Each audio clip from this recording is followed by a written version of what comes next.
Magandang araw mga ka-farmers. Ito po yung mga bago nating punla na mga halaman. Mga gulay po ito, farmers. Kaya yun, yan. So ganyan po kadami yung preparasyon namin para sa aming tataniman. Iba-ibang klase yung mga gulay niyan. Mayroong sili, mayroong ampalaya, at dalawang klaseng sili na pinuna namin.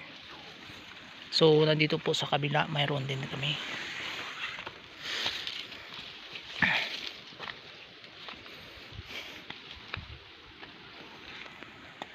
Dun, yun mga ka-farmers. Yan ang mga pinuna na sili. Mayroong maliit, mayroong bagong tubo, mayroon ding pwede na itanim. Itong bago pa lang tubo to. Yan, sa kabila. Yan. Ito na naman ay siling labuyo. Maliit pa. At saka itong malaki na to, siling labuyo din yan. Kaya medyo malaki na siya kasi una siya na ipunla. Yan.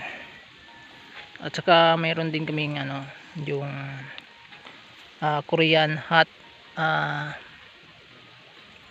na sili. Ito po.